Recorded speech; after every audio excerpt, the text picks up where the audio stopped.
Ok, gravação iniciada. Boa noite a todos. Vamos iniciar a nossa terceira aula de cálculo 2 hoje, ok?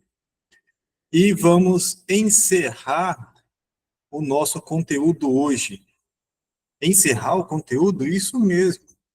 Encerrar o conteúdo da unidade 1, pessoal. Para aqueles aí que já estavam dando graças a Deus, a gente vai só encerrar, por enquanto, a unidade 1. A gente vai estar, se tudo der certo, vai encerrar a unidade 1 hoje. Ok? Brincadeiras à parte aí, para quem quase teve um infarto do coração.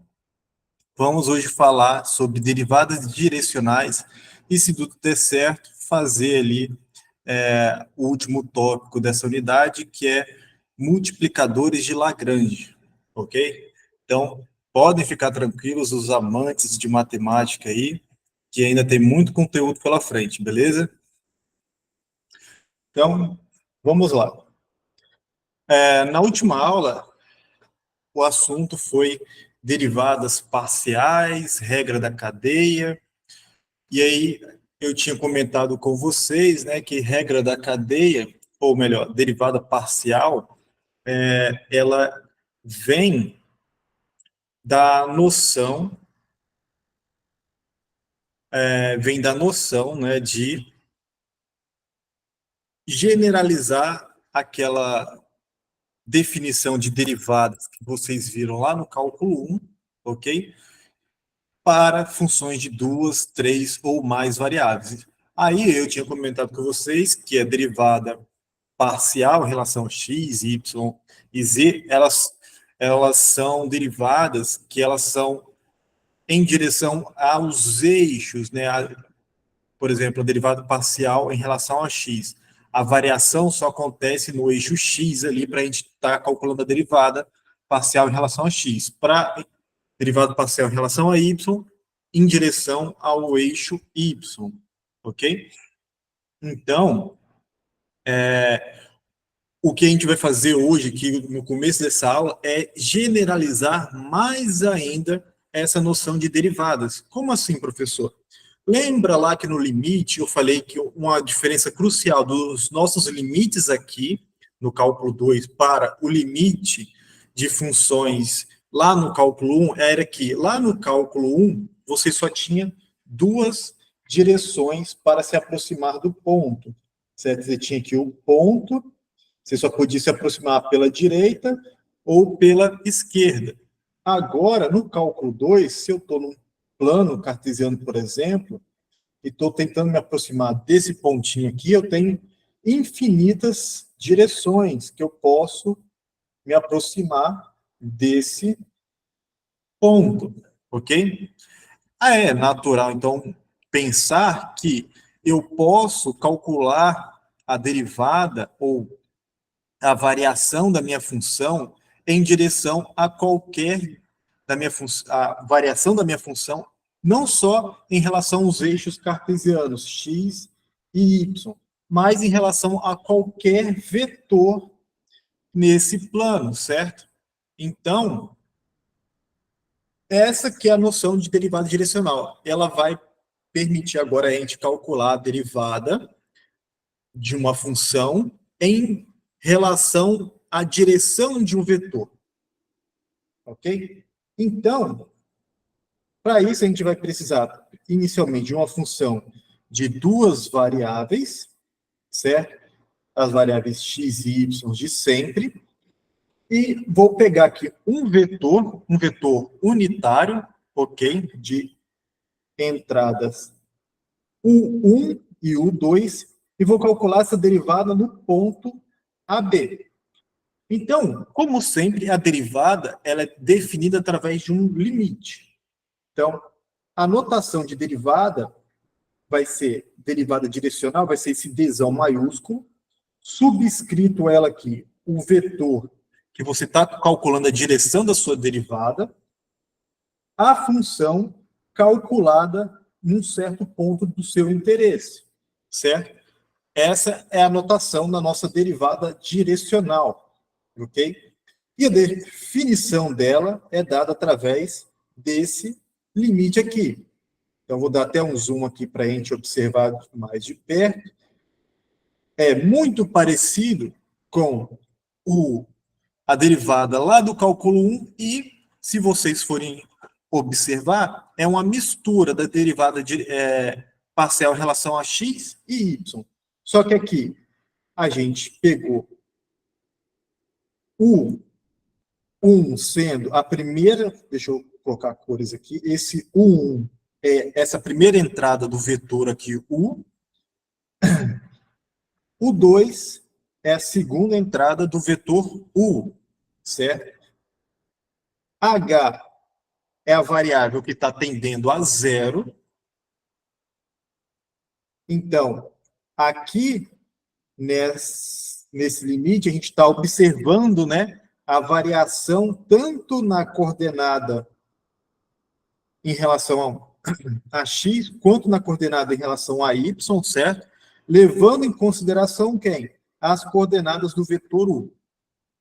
Então, a gente pode calcular a derivada direcional calculando esse limite. Então, a derivada direcional de uma função em relação a um vetor, ela existe se esse limite existir. Se o limite não existir, a derivada direcional pode não existir se o limite não existir. Então, a gente tem várias coisas aqui, certo?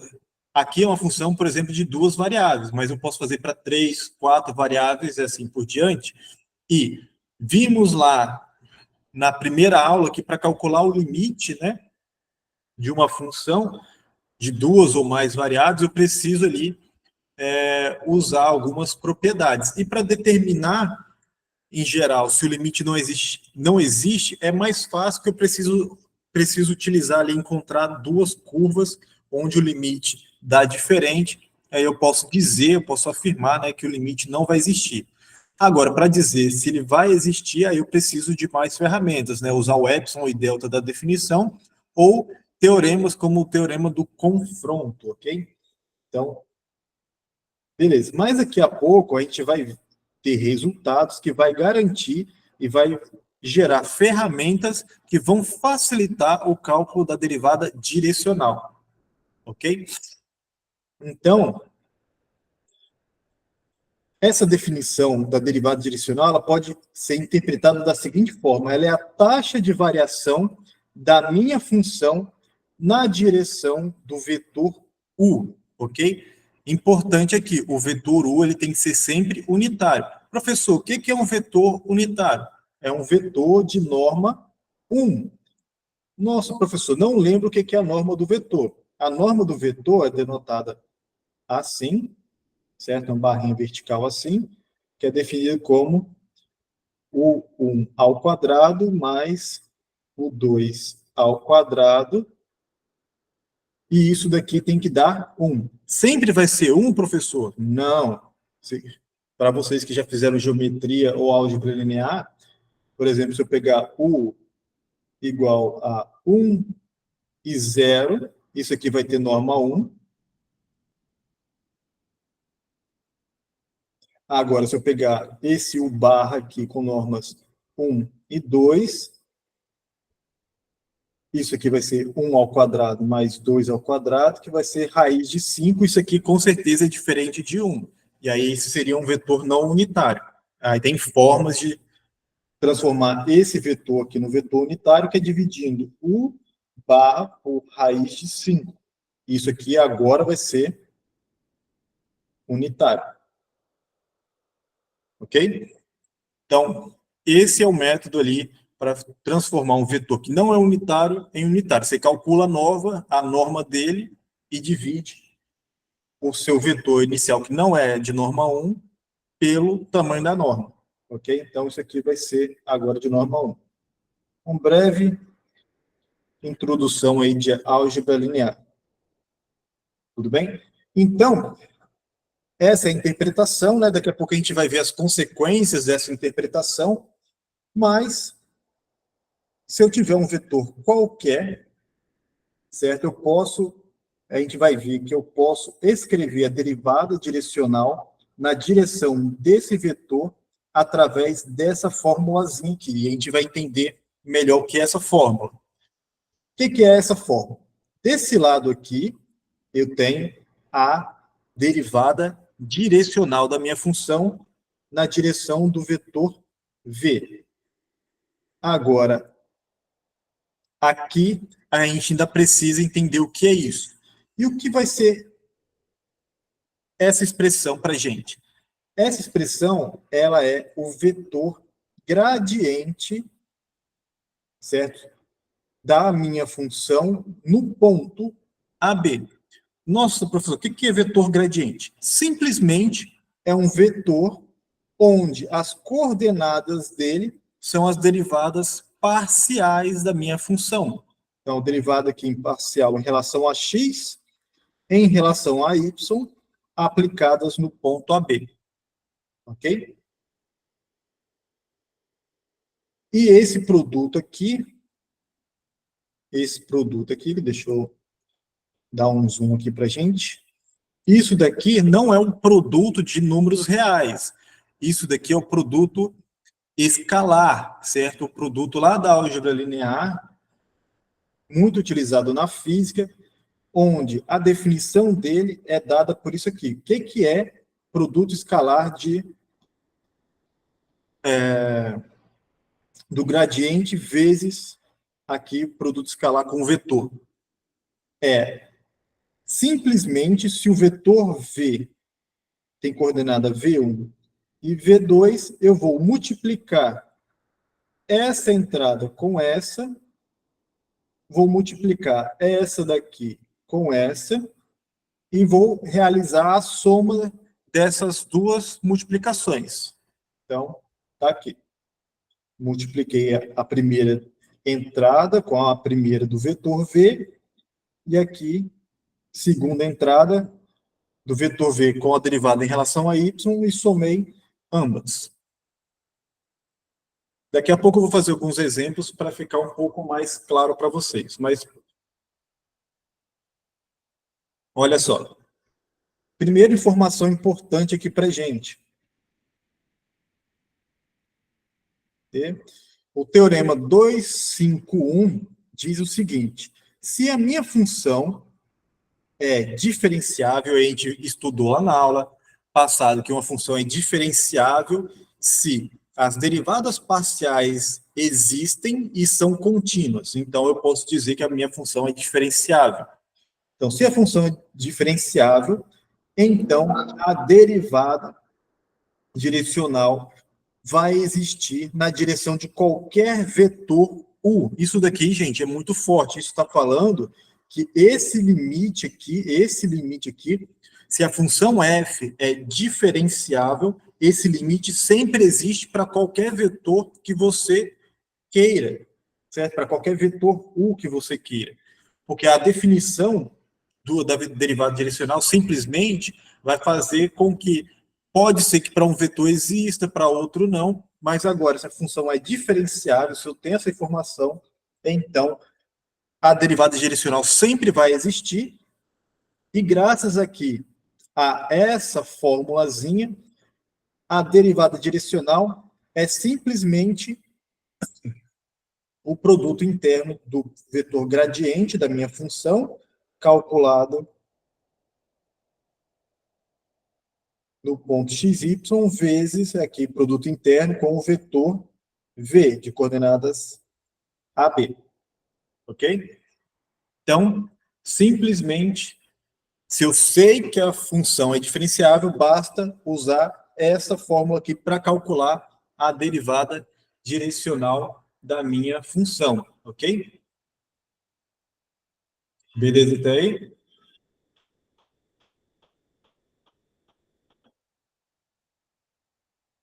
Então, vamos aqui utilizar essa fórmula para a gente calcular ali alguns exemplos, certo? Separei uma folha aqui para a gente calcular alguns exemplos. Então, vou colocar aqui exemplo. Vou pegar a função f de xy igual a x ao cubo menos 3xy mais 4y ao quadrado, e eu quero calcular a derivada direcional dessa função aqui, onde U é o vetor unitário dado pelo ângulo de θ igual a π sobre 6. Ok? Então, quero calcular essa daí e depois fazer aqui, calcular a derivada direcional dessa função em direção a esse vetor no ponto, por exemplo, 1, 2. Certo? Então, eu tenho aqui a minha função, a primeira coisa que eu tenho que fazer é, olho para a minha função e me pergunto, essa função é diferenciável? Respondem aí para mim se ela é diferenciável ou não.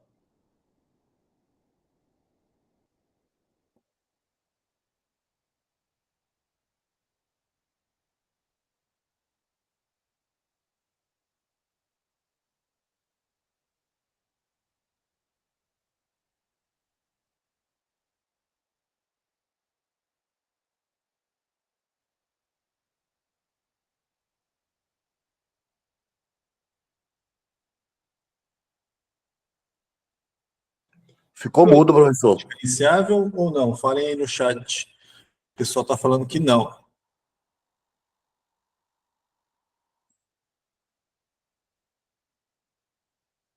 Alguém falou que é no R2 inteiro. E a resposta é que, sim, essa função f ela é diferenciável em todo o R2. Por quê?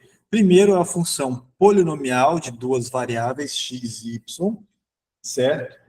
Então, ela é contínua em relação a x e em relação a y. As derivadas em relação a x e em relação a y também existem e são contínuas, porque se trata de polinômios. Lá do cálculo 1, polinômio é sempre diferenciável, ok? Então, essa função, de fato, ela vai ser diferenciável. Por que isso é importante? Porque agora eu posso usar a fórmula, onde eu preciso apenas calcular as derivadas parciais, o vetor gradiente, e aqui saber as coordenadas do meu vetor U, beleza? Então, utilizando trigonometria, esse vetor U ele vai ser dado por cosseno de π sobre 6 e seno de π sobre 6, que o resultado dá esse vetor aqui, raiz de 3 sobre 2 e meio. Certo? Então, pela fórmula, né, derivada direcional de f em relação a qualquer ponto vai ser a derivada parcial em relação a x, multiplicada pela primeira entrada desse vetor, raiz de 3 sobre 2, mais a derivada parcial em relação a y, multiplicada pela segunda entrada do vetor u. Agora, a derivada parcial de f em relação a x vai ser o quê?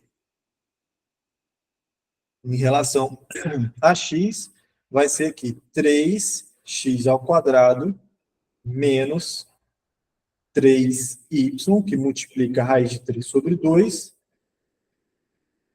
mais, agora, derivada parcial em relação a y vai ser menos 3x mais 8y, que multiplica meio. Ok? Então, essa daí é a nossa derivada direcional em qualquer ponto x, y. Aí, a segunda parte do exemplo, pedir para calcular quando x e y é 2. X é 1 e y é 2. Então, isso daqui implica, né, que a derivada em relação ao vetor u, no ponto 1, 2, basta substituir onde tem 1, onde tem x por 1 e onde tem y por 2. Então, vou ter aqui 3, 1 ao quadrado, menos 3, que multiplica 2, tudo isso multiplicando a raiz de 3 sobre 2, mais menos 3 vezes 1, mais 8, que multiplica 2, tudo isso multiplicando meio. E isso daqui vai dar 13 menos 3 raiz de 3, tudo isso sobre 2. Ok? Tudo bem até aí?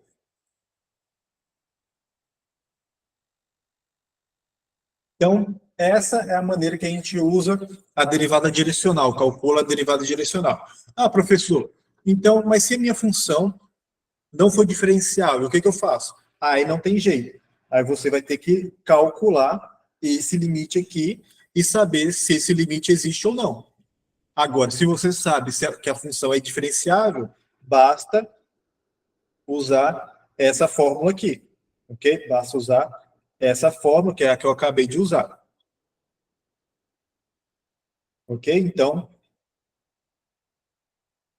aí o nosso primeiro exemplo aí de derivadas direcionais. Então, vamos fortalecer um pouco mais essa noção de vetor gradiente, ok? Então, vou pegar aqui, por exemplo, a função f de x, y igual a seno de x mais exponencial de x, y. E vou ali calcular a derivada o gradiente, né, o vetor gradiente, em qualquer ponto. E depois vou me perguntar qual que é o valor do gradiente ali, por exemplo, no 0, 1. Qual que é o valor. Okay? Assim, pessoal, para não ter erro, vetor gradiente de uma função é sempre um par ordenado, certo? Seja no R2, no R3, o vetor gradiente não é um número, ok? Sempre tenho isso em mente, ele é um vetor.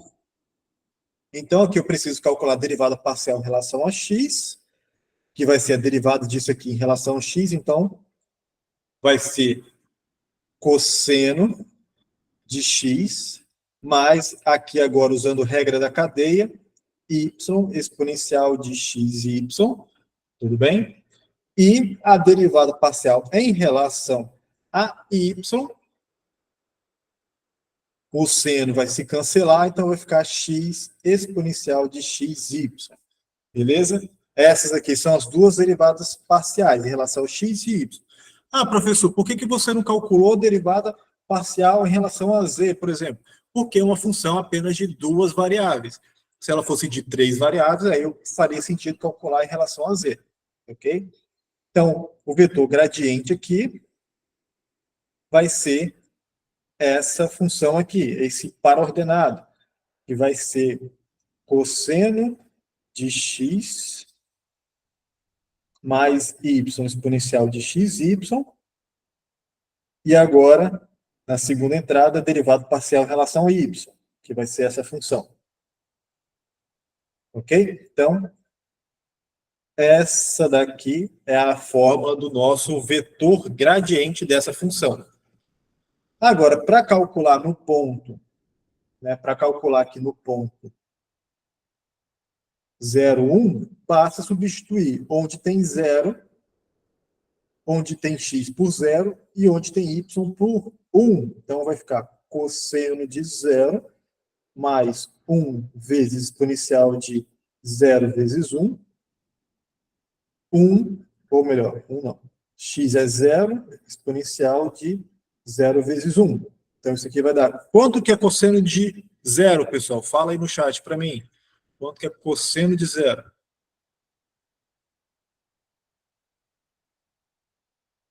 Cosseno de 0 é... Isso aí. Cosseno de 0 é 1. Muito bem. Então, esse daqui seria o nosso vetor gradiente, no ponto 0, 1. Tudo bem? Ah, professor, posso calcular em outro ponto que eu queira? Claro, você pode calcular no ponto que for mais conveniente, depende do exercício. Por exemplo, se eu quisesse colocar aqui π e 0, olha como é que ficaria agora. Ficaria cosseno de π, 0 exponencial de π vezes 0, π exponencial de π vezes 0. Agora no chat, quanto que vale cosseno de π?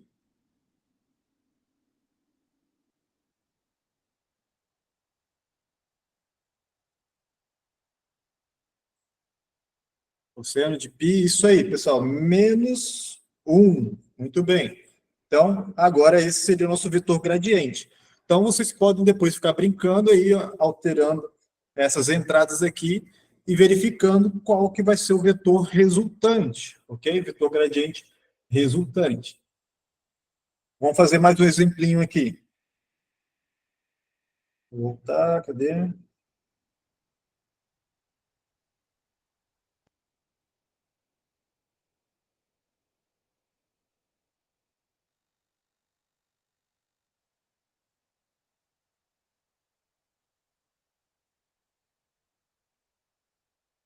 Por exemplo, eu vou pegar aqui a função f de x, y, igual a x quadrado, y ao cubo, menos 4y.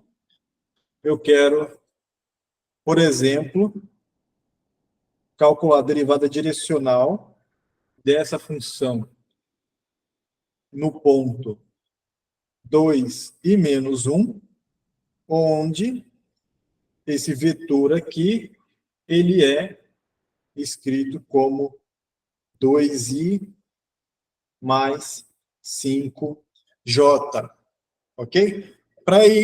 Para vocês aí que já fizeram Física 1, para quem já fez álgebra linear, já conhecia essa notação de vetores aqui com i e j?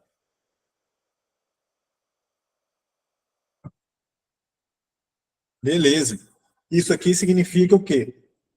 Que esse vetor escrito dessa forma é o vetor 2 e 5. O i aqui denota o eixo x, entre aspas, o j denota o eixo y e assim por diante.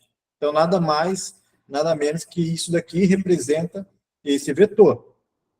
Então, de novo, tenho aqui uma função polinomial, vai ser diferenciável. Então, vou calcular as derivadas parciais dessa função, certo? Então, o vetor gradiente dela aqui, em qualquer ponto, vai ser esse vetor aqui.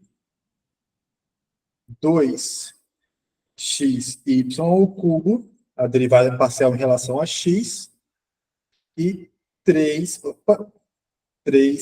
ao quadrado, y ao quadrado, menos 4, ok? Agora, vou calcular isso aqui no ponto, qual que foi o ponto que eu escolhi? 2 e menos 1. Então, onde tem x, eu substituo por 2, onde tem y, eu substituo por menos 1. Isso daqui, para a gente adiantar rapidinho, vai dar menos 4 e 8, ok? Então, menos 4 e 8. Basta substituir, por exemplo, aqui 2 e menos 1 ao cubo vai ser menos 1, então vai ser 2 vezes 2, 4, menos 1, menos 4. E agora, a derivada direcional em relação ao nosso vetor dessa função nesse ponto é simplesmente fazer o produto escalar de menos 4, 8, escalar aqui 2 e 5. Então, isso daqui vai ser menos 4 vezes 2, mais 8 vezes 5, certo?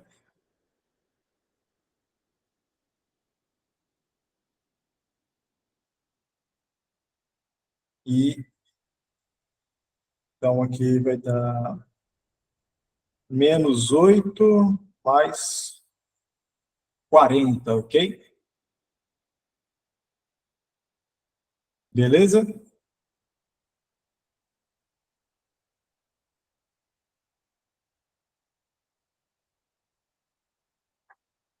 Tudo bem, pessoal? Então, a gente finaliza, então, essa parte de vetor gradiente e derivada direcional, ok?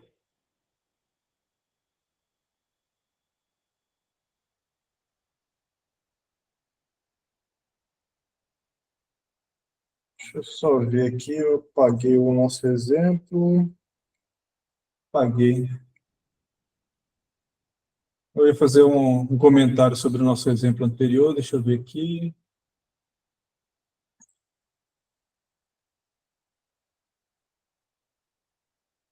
Ah, tá. Como ninguém chamou atenção aí, Deixa eu fazer um breve comentário aqui para vocês. É só achar aqui o exemplo anterior.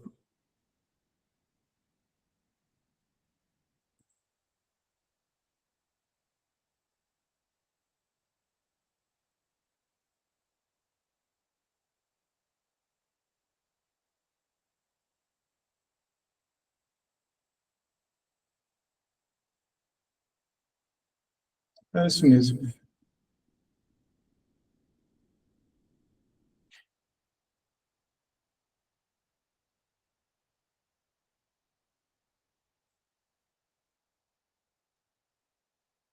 É isso mesmo, pessoal. Então, só finalizar aqui o nosso exemplo, cadê? Vai dar, então, aqui 32, certo? Aqui só fazer o nosso comentário aqui, que essa fórmula aqui,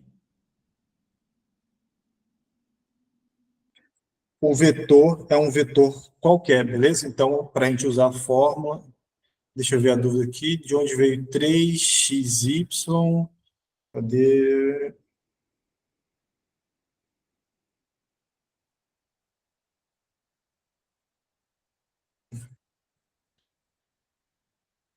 Deixa eu ver qual que é a dúvida, y². Marlon, essa fórmula aqui veio da derivação dessa função em relação a x, ok? Então, por exemplo, eu vou derivar essa função aqui em relação a x, o y eu enxergo ele como constante, beleza? Então, aqui não tem x, então como o y eu enxergo como constante, derivada de constante é zero. Então, só ficou a derivada desse termo aqui. Então, a derivada de x² em relação a x é 2x vezes o y ao cubo que está ali, ficou essa expressão. 2xy ao cubo, ok? Aqui,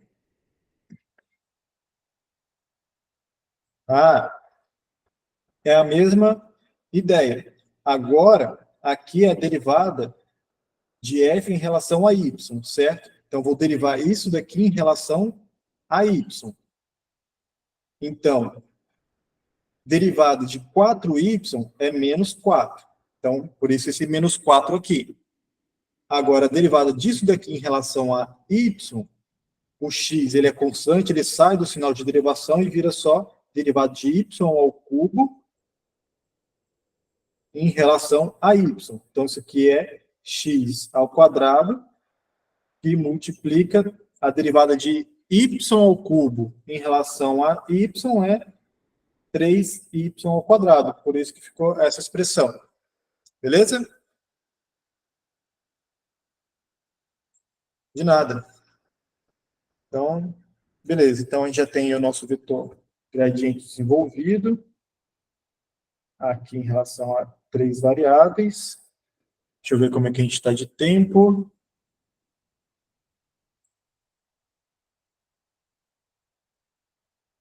Acho que dá para fazer rapidinho aqui um exemplo com 3 coordenadas, ok? Então, vou fazer aqui um exemplo, só para a gente não ficar só em 2 coordenadas, para vocês perceberem que tem mais coordenadas.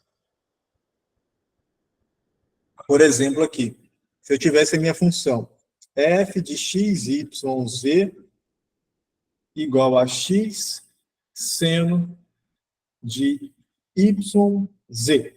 Agora aqui eu tenho uma função de 3 variáveis, então faz sentido para, por exemplo, calcular o vetor gradiente, calcular as derivadas parciais em relação a x, y e z, ok?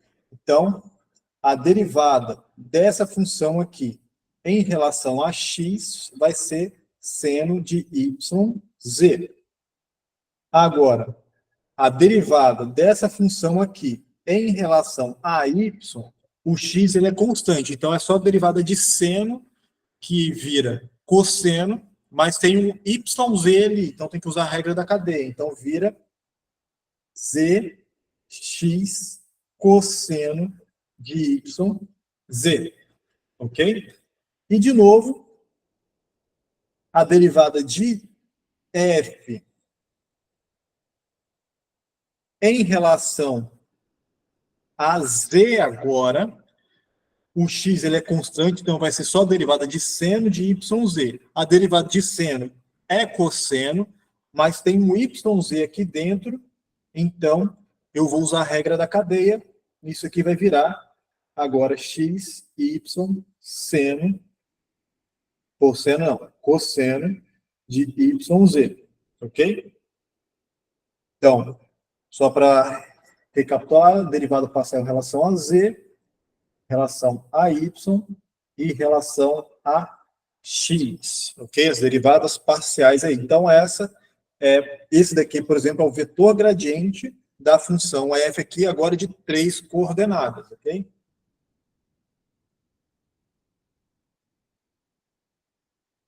E aí, os mesmos resultados, né? As mesmas informações. Se eu tenho a função de 3 variáveis, ok? De 3 variáveis. Eu vou até voltar lá na página anterior.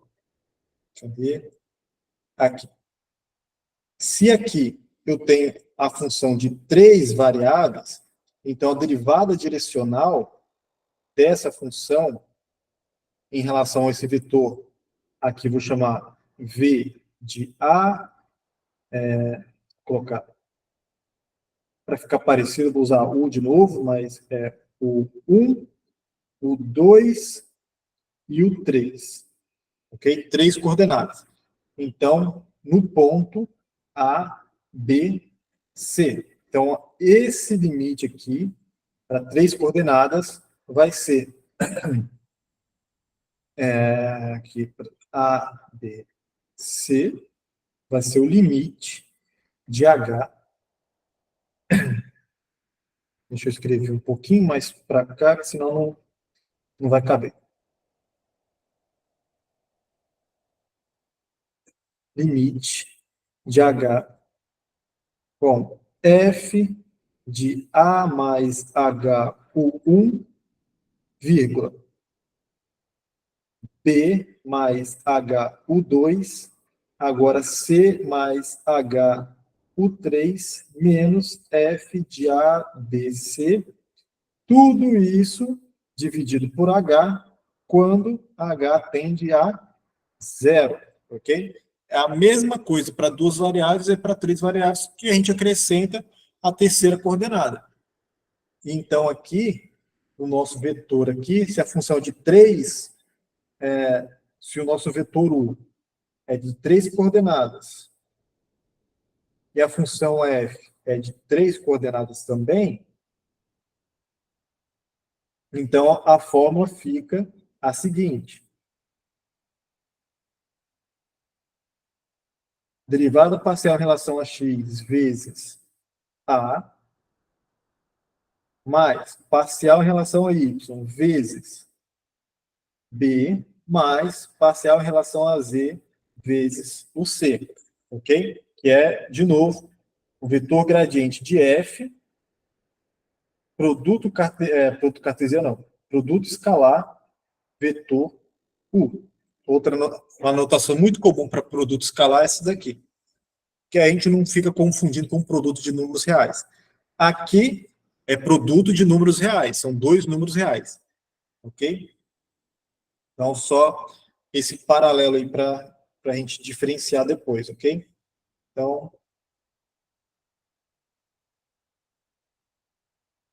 e aí a gente termina essa parte de vetor de derivada direcional com o seguinte resultado. Se eu tenho uma função diferenciável, e o que, de novo, o que é uma função diferenciável?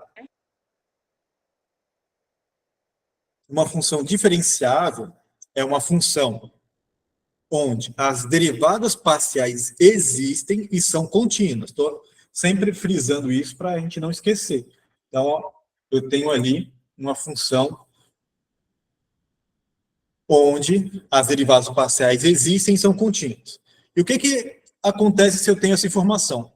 Então, se eu tiver uma função com essas condições, o máximo da derivada direcional vai ser exatamente o vetor gradiente, mas não é simplesmente o vetor gradiente. Ah, professor, isso aqui é o valor absoluto? Não, pessoal. Isso aqui é a norma do nosso vetor gradiente. O vetor gradiente, como o nome diz, é um vetor. Então, isso daqui descreve a norma desse vetor. E qual que é a fórmula do vetor, de um vetor? Acabei de passar lá no início da aula como calcula a norma de um vetor. Ok? Então, e esse máximo dessa derivada direcional tem esse valor e ele ocorre aqui quando o vetor U tem a mesma direção do vetor gradiente, ok? O que é ter a mesma direção do vetor gradiente? Significa que o vetor U e o vetor gradiente estão em cima da mesma reta. Ou seja, eles são um múltiplo do outro, beleza? Então, vamos fazer aqui um exemplo rapidinho para a gente entender essa informação, beleza? Então, deixa eu separar, voltar aqui na folha anterior, para fazermos um exemplo para ficar mais claro esse resultado. Então, é o seguinte, eu vou pegar aqui minha função, pegar com duas variáveis só para a gente não ter muita informação aqui. Então, eu vou pegar essa função aqui simples de calcular as derivadas parciais, certo? E eu ali quero calcular, por exemplo,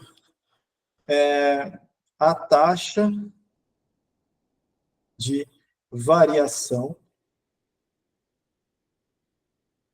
dessa função f no ponto, por exemplo, 2 e 0, na direção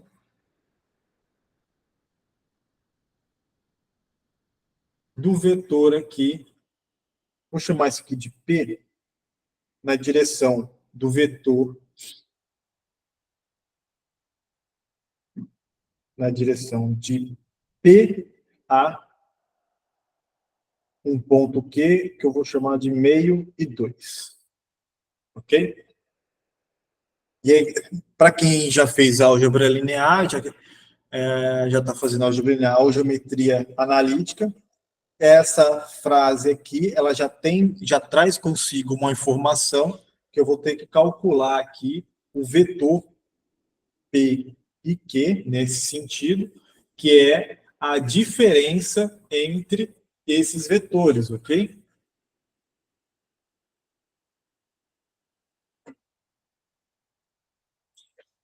Tudo bem? Então, é a diferença entre esses pontos, e o resultado aqui vai ser menos 1,5 e colocar ponto para a gente diferenciar aqui, 1,5 de números decimais, e a segunda entrada vai ser 2. Ok? Então, o que eu fiz aqui para calcular isso daqui? Para quem não lembra, né? Simplesmente aqui eu fiz o ponto Q menos o ponto P. Isso aqui significa que eu fiz meio e 2 menos as coordenadas do ponto P, que é 2 e 0. Ok? Então, foi esse o processo que eu fiz para achar o vetor.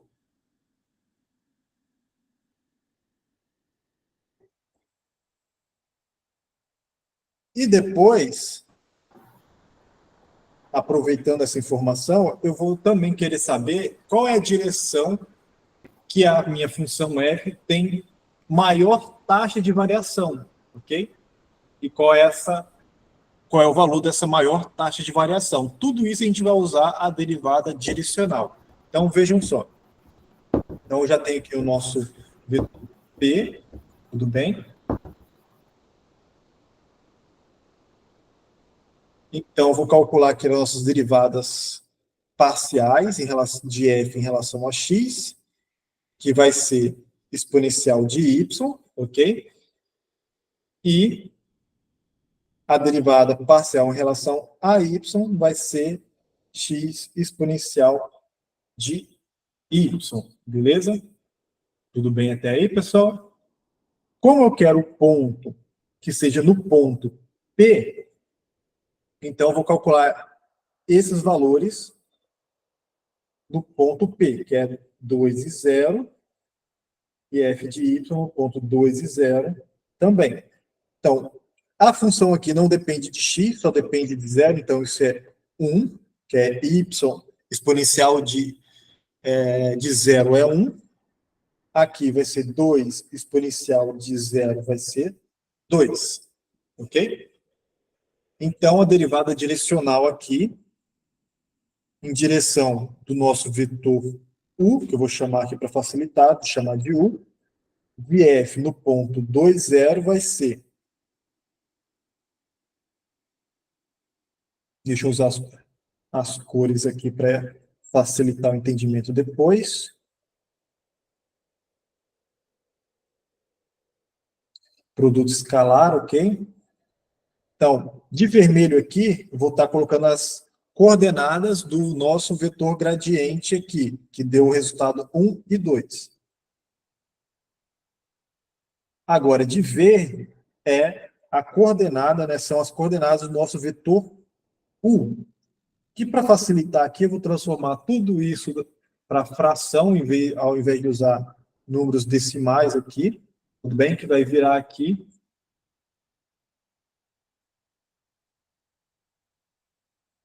show. Menos 3 sobre 5 e 4 sobre 5, já dividido pela norma, ok, pessoal? Esse vetor U aqui, que eu estou escolhendo, é o vetor P e Q dividido pela norma desse vetor, ok? Para ser unitário.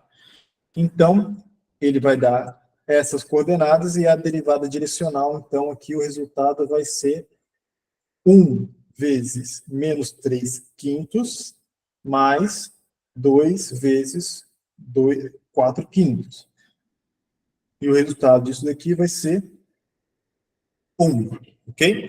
Então, esse daqui é a taxa de variação da minha função f no ponto P, na direção de P até o ponto Q, que dá esse vetor, e o unitário dele é ele dividido pela norma, ok? Então, usando a nossa fórmula, já que a nossa função aqui é x exponencial de y, são ambas contínuas, as derivadas parciais existem, né, em relação a x e y, e como são produtos de funções contínuas, também são contínuas, logo a minha função é diferenciável, e aí eu posso usar esse resultado, beleza?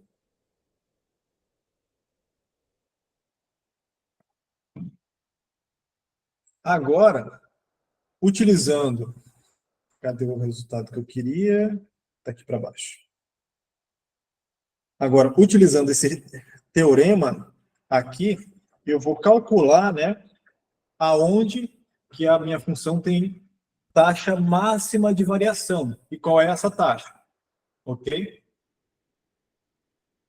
Como essa taxa tem que ocorrer na direção do vetor gradiente, basta eu fazer a seguinte conta, né? O nosso vetor gradiente aqui, no ponto 2, 0, deu o vetor 1 e 2.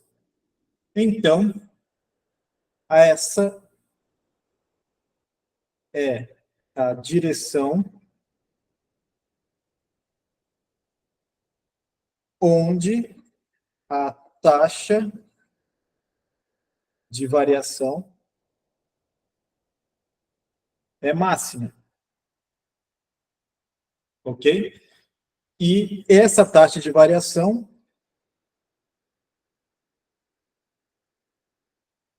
é dada por a norma do vetor gradiente nesse ponto, que esse ponto é o vetor 1 e 2, e a norma disso vai ser raiz de 5. Tudo bem? Então, a direção que a taxa de variação é máxima é na direção do vetor gradiente. E qual é essa taxa máxima? Qual é o valor da taxa máxima? É exatamente o módulo, né? O tamanho do nosso vetor, a norma do vetor. E a norma do vetor aqui, como já calculei que o vetor é 1 e 2, basta usar aquela formulazinha. Isso daqui é raiz quadrada da primeira entrada ao quadrado mais a segunda entrada ao quadrado. Então, 1 ao quadrado é 1, 2 ao quadrado é 4, 4 mais 1, 5. Então, o resultado deu raiz de 5. Ok? Então, aí a gente tem uma aplicação básica para o nosso primeiro teorema.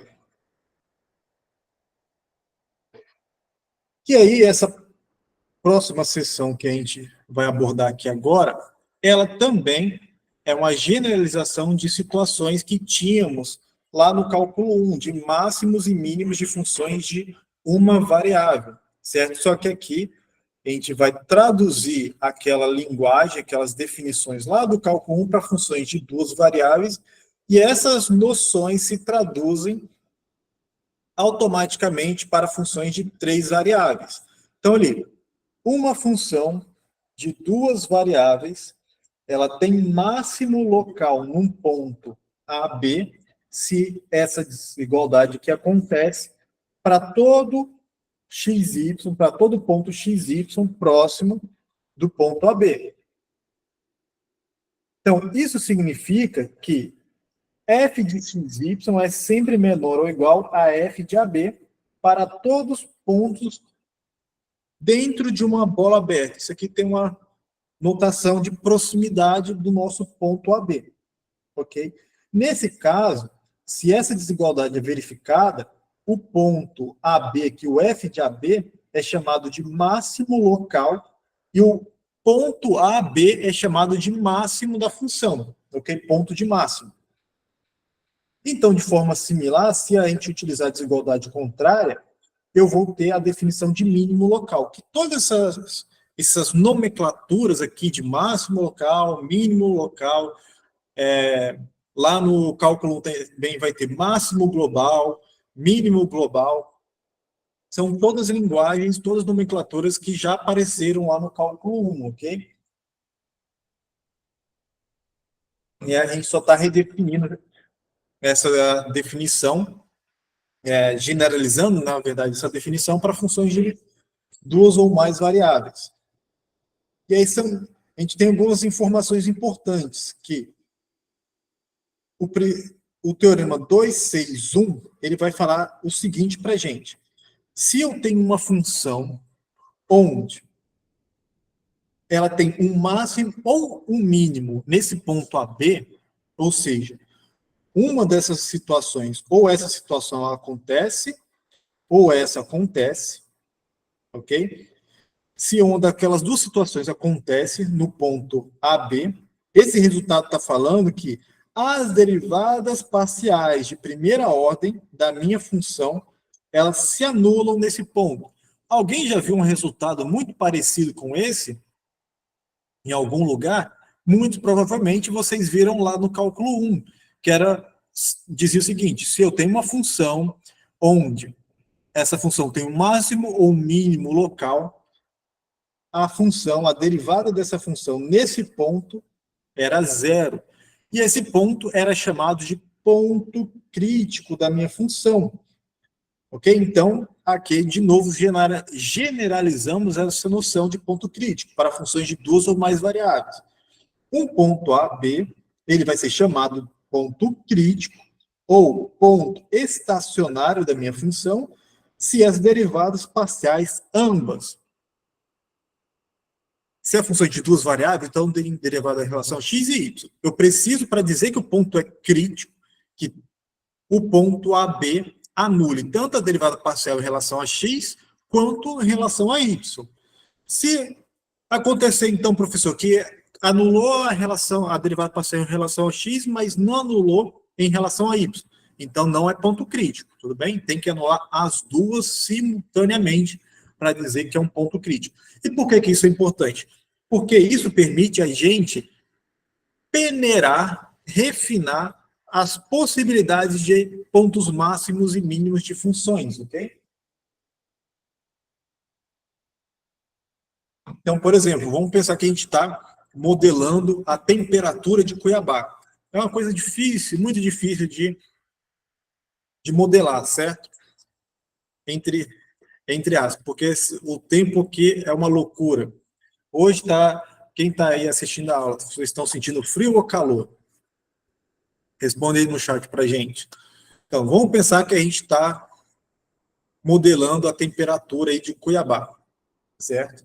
Então, vamos pensar aqui que seja uma função de duas variáveis. Saber os pontos críticos, melhor, na verdade, os pontos máximos e mínimos, é saber quando vai acontecer maior temperatura do dia ou da semana, ou a menor temperatura da semana. É um exemplo bem hipotético, tá bom, pessoal? Bem hipotético. Mas a gente pode usar isso aqui para a gente tentar modelar. Então, a temperatura, achar pontos máximos e mínimos, é saber que dia, que hora do dia vai acontecer maior temperatura no dia ou a menor temperatura. Seria localizar os pontos de máximo e mínimo. Então, eu tenho essa função que está modelando a temperatura, então eu quero saber quais são esses horários. Então, vou lá, calculo as derivadas parciais em relação a x e em relação a y e vejo todos os pontos críticos. Dentro desses pontos críticos, se eles existirem, vai morar ali os pontos de máximo e mínimo. Aí vocês podem me perguntar, professor, todo ponto crítico é ponto de máximo e mínimo? Não, não necessariamente. Você sabe que se é ponto de máximo e mínimo, então é ponto crítico. Mas todo ponto crítico não necessariamente é um ponto de máximo ou mínimo, beleza? Então, o pessoal está sofrendo aí em São Paulo, pessoal, alguns estão morrendo de calor, outros estão com um clima mais ameno, meio termo. Então, pensa só tentar modelar a temperatura de todo o Brasil. Seria uma função bem louca, mas a ideia de achar o máximo e o mínimo ali seria essa, achar os pontos críticos, ok? E aí, se tratando de derivados parciais, a gente tem o teorema 262. Teorema com nome é um teorema importante. Teste da segunda derivada, não podemos esquecer, quando se trata ali de funções de duas variáveis ou mais, certo? Nesse caso aqui, esse daqui é para duas variáveis. Teste da segunda derivada diz o quê? Se as segundas derivadas colocar melhor, se as derivadas de segunda ordem da minha função f existirem, forem contínuas perto do nosso ponto AB aqui, e esse ponto for um ponto crítico, eu tenho a seguinte função, que eu vou chamar de D, que ela é dada por quem? É o produto de números reais, ok? Da derivada de segunda ordem da minha função em relação a x duas vezes. Eu peguei minha função f e derivei ela em relação a x duas vezes. Depois, calculei a derivada em relação a y duas vezes e multipliquei aqui. Menos o quadrado da derivada parcial em relação a x e y. Professor, pode ser em relação a y, x? Pode. Mas, pelas hipóteses desse teorema, a gente vai usar o teorema de Clairaut e que vai mostrar que é a mesma coisa. Nesse caso, elas são iguais. Por isso que está um quadrado aqui. Ok? Isso aqui, no fundo, pessoal, é um determinante de uma matriz chamada matriz hessiana. Deixa eu ver se eu coloquei aqui. Que pena, não coloquei. Mas vocês podem depois ir para quem tiver acesso a esse livro, vocês vão ver nessa seção a definição de matriz hessiana, beleza? Onde essa expressão que eu coloquei aqui para vocês é exatamente o determinante dessa matriz. E por que esse determinante é importante? Ok? Porque ele vai dar informações para a gente sobre o ponto ali ser máximo, mínimo ou ser inconclusivo. Ok? Então, se eu tenho esse determinante aqui que eu estou chamando de D, se ele for positivo e o sinal da segunda derivada for em relação a x for positivo também, então eu tenho um mínimo local. Se o sinal do determinante é positivo, mas agora o sinal da segunda derivada em relação a x é negativo, vou ter um máximo local. Agora, se o determinante for negativo, esse ponto não é máximo nem mínimo local, nenhum nem outro. Ok? Isso daqui, alguém já viu algum resultado lá no cálculo 1 muito parecido com esse?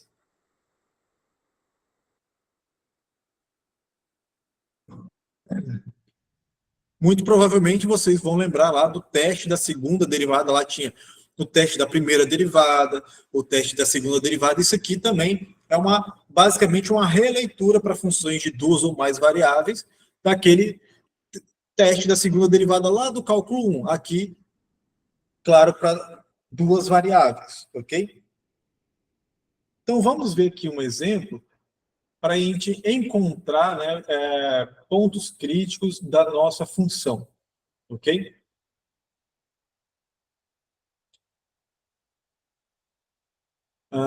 Vamos ver aqui. Então, vou pegar esse exemplo aqui, minha função f de x e y igual a x quadrado mais y quadrado menos 2x menos 6y mais 14. Né? E ali eu quero calcular os pontos críticos dessa função. Ok? Então, vou calcular aqui as derivadas parciais em relação a x, vai ser 2x menos 2, e em relação a y vai ser 2y menos 6. Então, quanto que 2x menos 2 é zero? Quero saber quanto que isso se anula. Então, isso anula no ponto x igual a 1. E aqui, 2y menos 6 é igual a zero quando y é 3. Então, nesse caso aqui, o único ponto crítico para a nossa função é o ponto 1 e 3, porque ele vai anular essa função e essa função simultaneamente. Ok? Então, esse daqui é o único ponto crítico de f. Ok? Então, esse é o único ponto crítico de f. E aí eu poderia me perguntar se esse é um ponto de máximo ou mínimo local. Como que eu posso fazer isso? Eu posso fazer alguns testes algébricos. Pode falar, Roseli. Oi, professor, boa noite. Se fosse ali x... Estou te ouvindo. Oi, professor.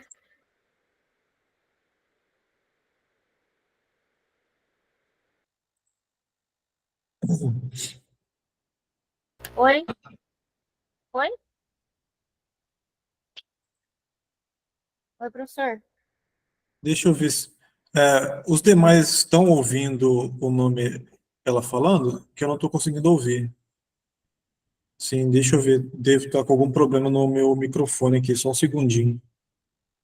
Só um segundinho, Rosieli. Eu vou colocar o fone aqui para ver se eu consigo ouvir.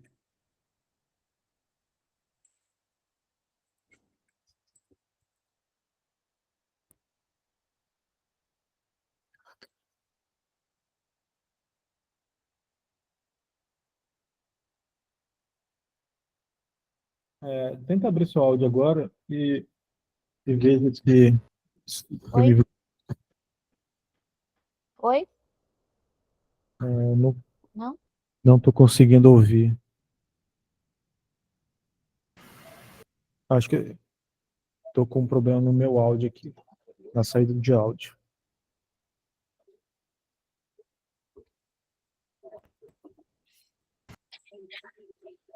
Ok, enquanto você escreve, eu vou tentar acertar aqui. Estou estranhando.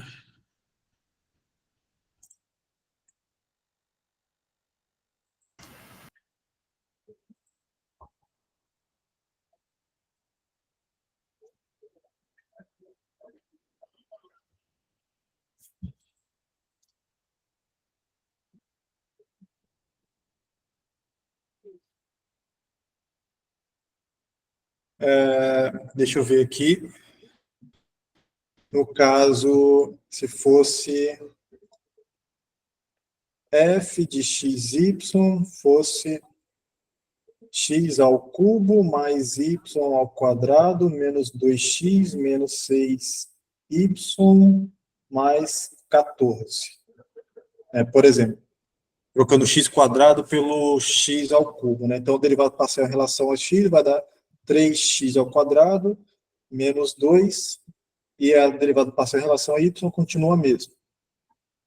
Então, isso daqui vai se anular em 3x quadrado menos 2 ser zero, se somente se, né, o x for mais ou menos raiz de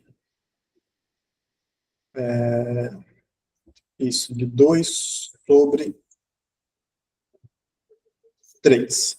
E o y vai se anular de novo no 3.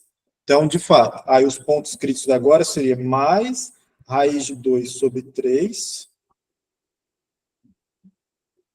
e 3, e o outro ponto menos raiz de 2 sobre 3 e 3. Seriam os dois pontos críticos agora. Tudo bem? Beleza.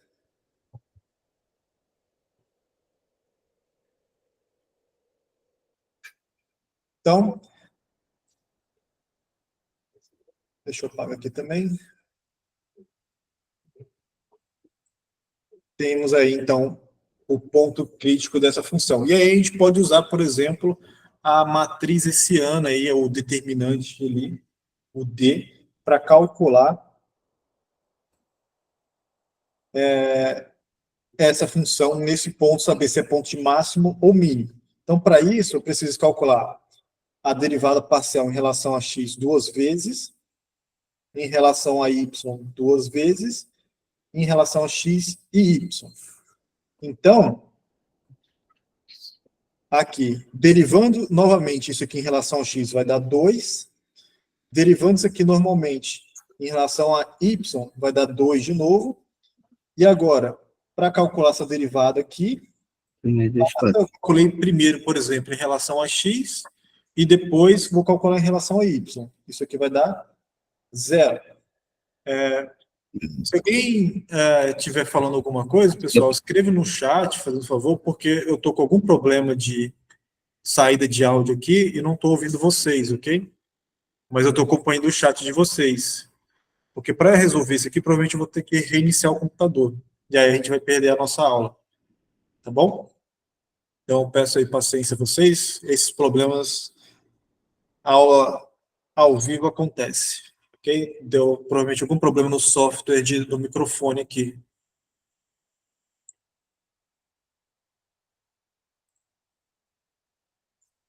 Então, aqui seria essas as informações para usar, calcular nosso D, que daria o D f de xx, f de yy, menos f de xy ao quadrado. Então, seria 2 vezes 2 menos 0 ao quadrado, deu 4, que é positivo. Então, isso daqui está em quais casos? Está no primeiro, ou no segundo caso que deu positivo. Então, ou é mínimo ou é máximo local, ok? Jatiniel, então, na verdade, o problema está na saída de áudio do meu computador. Eu não consigo ouvir quando vocês estão falando. Ok? Então, eu percebi que vocês estão me ouvindo, vocês já confirmaram no início da aula, mas quando vocês falam, não sai áudio mesmo trocando de fone. Então, tem algum bug de software aqui. Eu já mexi enquanto a nossa colega estava falando, a Rosiele, mas era algum programa específico e eu estou achando que eu vou ter que reiniciar o computador para voltar. E aí eu vou ter que sair da aula, vai perder a gravação. Então, infelizmente, hoje vai ser assim. Da próxima eu tento verificar isso antes da aula, tá bom? Então, aqui eu estou no primeiro ou segundo caso.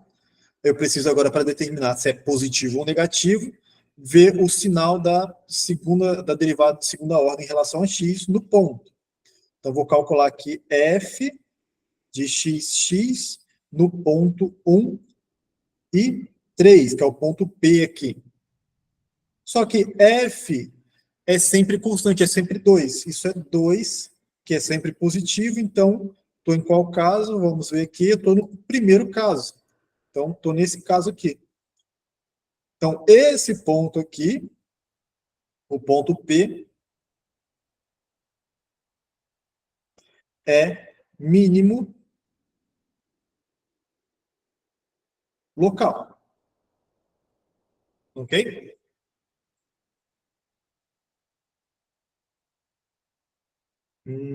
Quando é maior ou igual...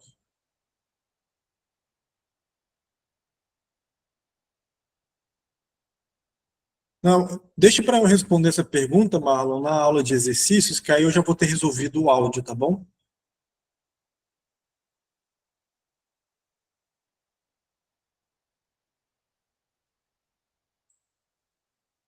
Até para a gente agilizar aqui, ainda falta mais alguns exemplos para fazer com vocês. Deixa eu ver se eu selecionei mais algum aqui.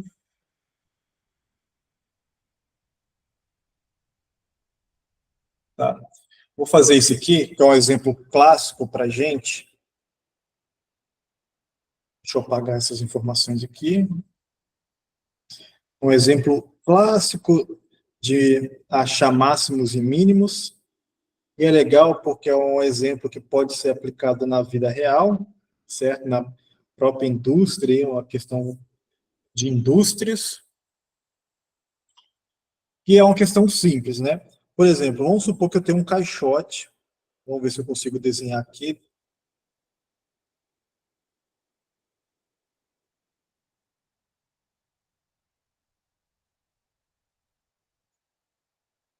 Tem um caixote aqui, ok? Sem a tampa. E aí, vamos supor que você está na sua empresa, isso é um problema clássico de maximizar situações. Você está na sua empresa lá, o seu chefe pede para você calcular, né, qual é o volume máximo nessa caixa sem a tampa com uma certa restrição. Como assim? Então, vamos pensar aqui que você tem essa caixa retangular, né?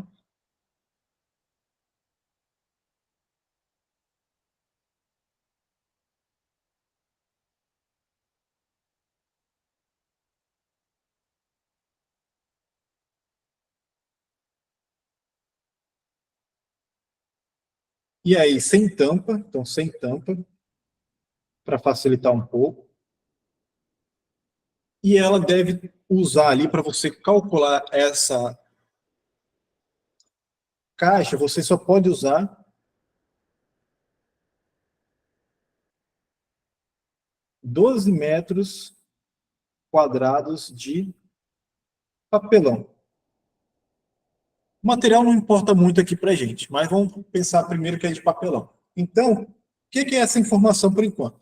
Então, vamos supor que você chegou para o seu chefe chegou para você e falou assim, ó, eu quero fazer um produto, e aí você só pode usar 12 metros de papelão. Mas com esses 12 metros de papelão, eu quero que você construa um modelo de caixa que tenha o maior volume possível. Então, você tem que achar as dimensões para mim, para que eu faça essa caixa com volume máximo possível, ok? Mas você só pode usar 12 metros quadrados de papelão, nem a mais nem a menos. Eu quero exatamente que use 12 metros quadrados, e aí, em seguida, você tem que dar as dimensões para o seu chefe dessa caixa de forma que seja o maior volume possível. Aí você não vai ficar ali testando valores, certo? Até mesmo porque você pode acabar testando alguns valores e não encontrando o valor máximo. Então, qual que é a ideia aqui? Então, você quer maximizar esse volume. Como que calcula o volume de uma caixa? Certo? É uma coisa do dia a dia. Vocês, muito provavelmente, já fizeram isso em algum momento da vida. Ok? Então, o volume, se eu chamar aqui as dimensões, né, dessa caixa aqui, por exemplo, de X, Y e Z, o volume dessa caixa ela é dado pelo produto dessas dimensões, X, Y e Z. É o volume da caixa. Então, você quer maximizar uma função de 3 variáveis, certo? Esse V aqui é uma função de 3 variáveis, ok? Então, olha só que legal. Você, para quem já fez isso, sem saber, já estava lidando ali com uma função de 3 variáveis. Quem calculou um volume, por exemplo, de, vamos supor, uma caixa d'água no formato retangular.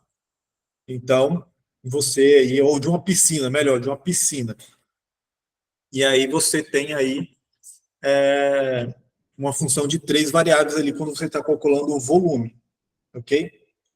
E aí, só que você só pode usar 12 metros quadrados. Esses 12 metros quadrados se refere às laterais e o fundo dessa caixa. Então, você vai ter ali esses dois lados aqui, esse lado,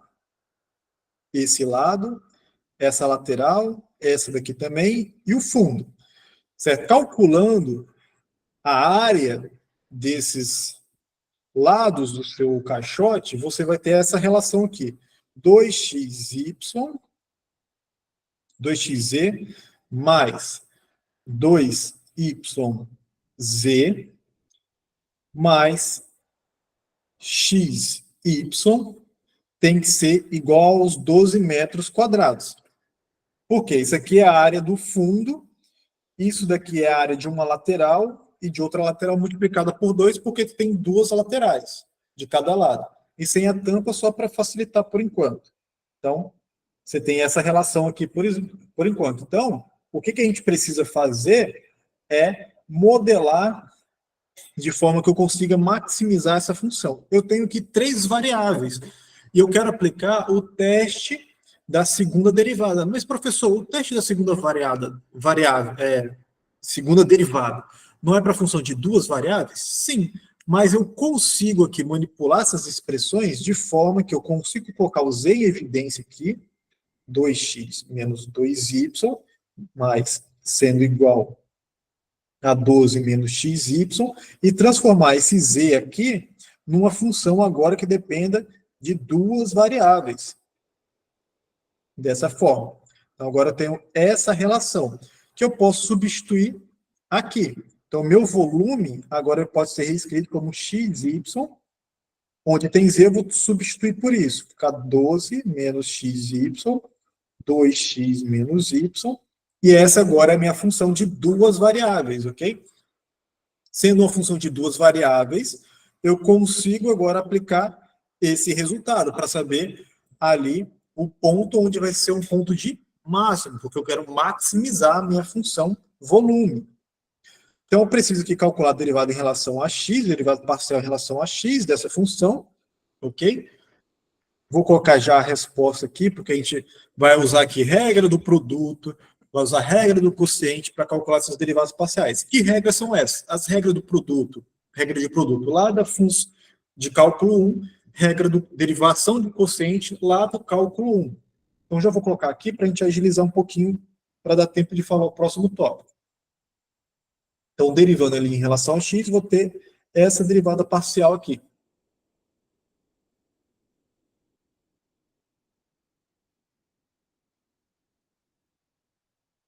Aqui, ok? E agora a derivada parcial em relação a y vai ser essa função.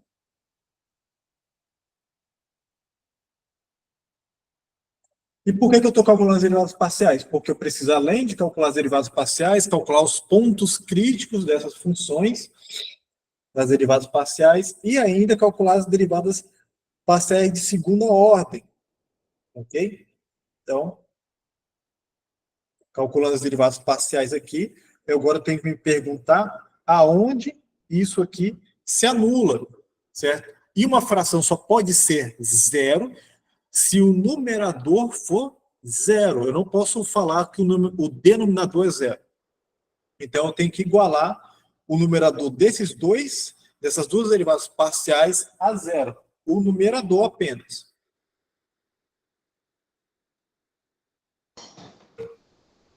Como nem x nem y pode ser zero, e por que eles não podem ser zero? Porque eu estou procurando volume máximo. Se alguma das dimensões da minha caixa for zero, ela não tem volume, tudo bem? Então, aqui o x, o y, tem que ser ambos diferentes de zero. Então, aqui eu tenho, para isso ser zero, tem que ter 12 menos 2x y menos x quadrado, tem que ser zero, e 12 menos 2xy menos y ao quadrado tem que ser zero também. Tem que resolver essa equação. Pensa só, o seu chefe deu um problema simples, calcular qual é o volume máximo. Olha como que a gente, para dar uma resposta exata e elegante para o seu chefe, a gente está usando o cálculo 2. Ok? Então, vamos lá. Deixa eu colocar mais uma página em branco aqui para a gente.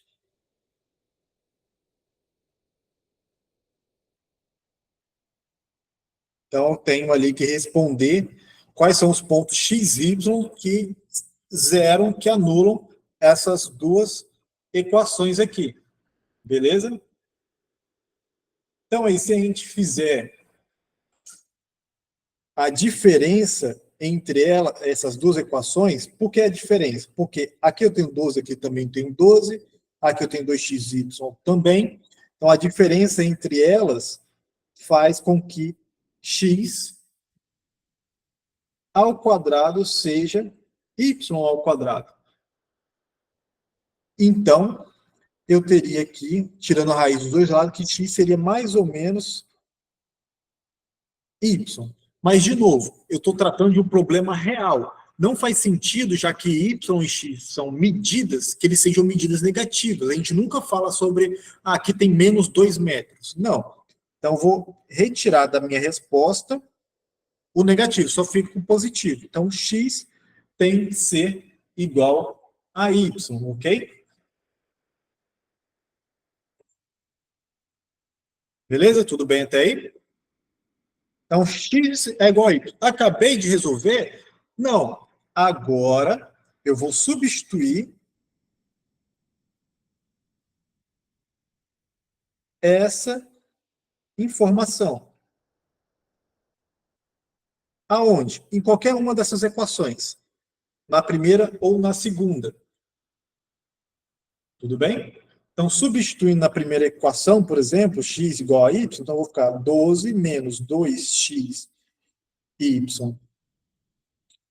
Y eu vou trocar por x, já que são iguais. Então, vai ficar x ao quadrado menos x ao quadrado igual a zero. Então, isso aqui só acontece se 12 menos 3x ao quadrado é zero. E é equivalente a x ao quadrado ser igual a 4. Ou seja, x tem que ser 2. A resposta matemática seria 2, mais ou menos 2. Mas como x tem que ser positivo, então só x igual a 2. Ou seja, y também é 2. Beleza, já achei o x e o y. Acho que o Marlon até resolveu ali para a gente já. Agora, basta substituir esses dois valores de x e y na expressão onde eu tinha o z. Cadê aqui? Cadê? Aqui. Então, vou fazer aqui. Z vai ser 12 menos 2 vezes 2. Até mudar de cor aqui. 12 menos 2 vezes 2. 2 vezes 2 menos... Deixa eu ver... Eu acho que eu copiei errado aqui em algum lugar. Só um segundinho.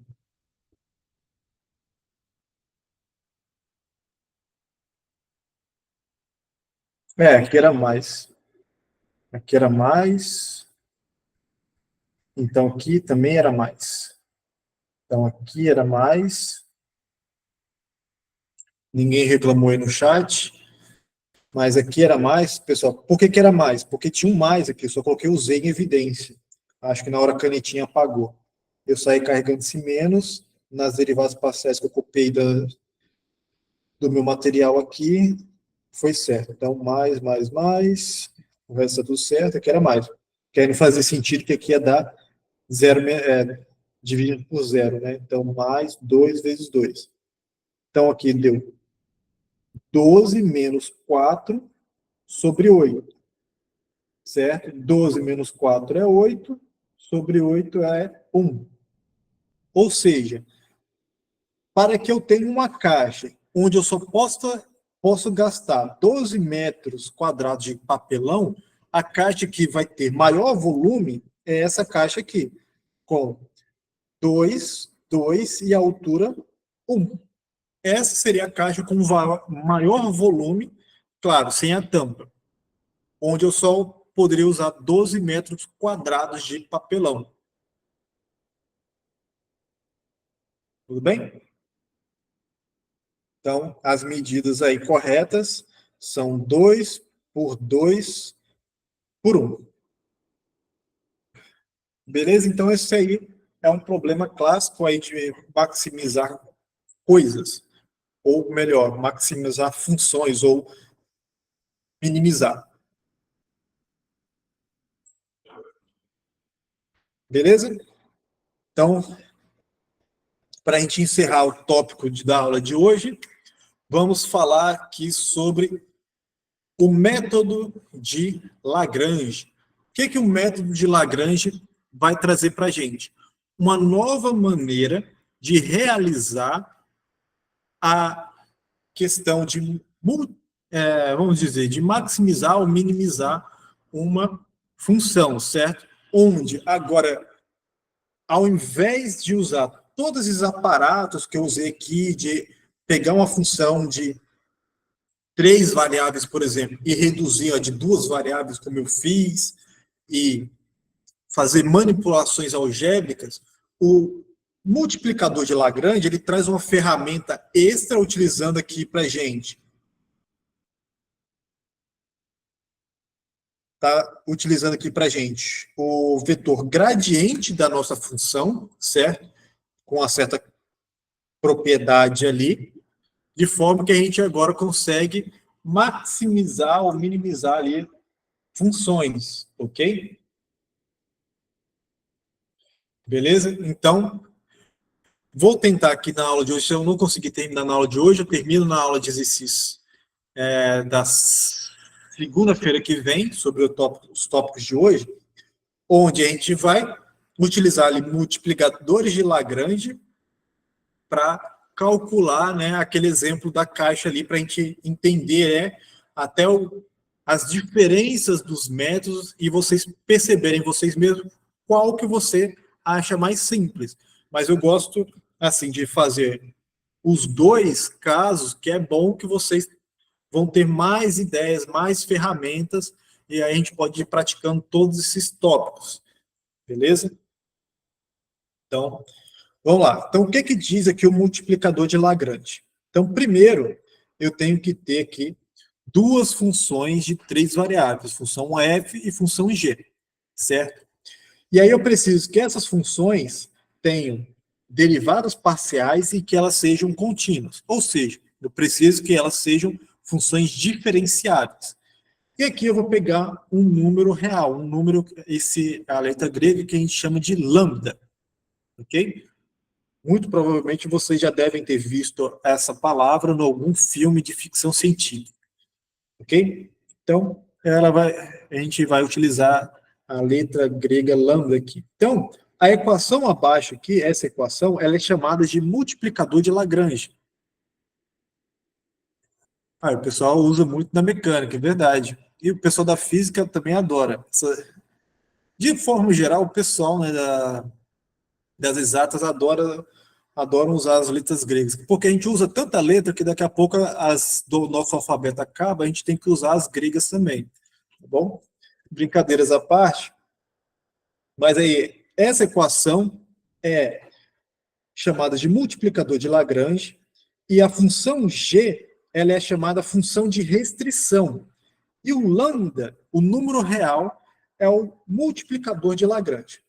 Então, o multiplicador de Lagrange, ele vai ser uma técnica que ela é utilizada para encontrar valores máximos e mínimos, como eu falei, é uma segunda alternativa, né, para a gente maximizar ou minimizar uma função, onde ela está sujeita a uma certa restrição.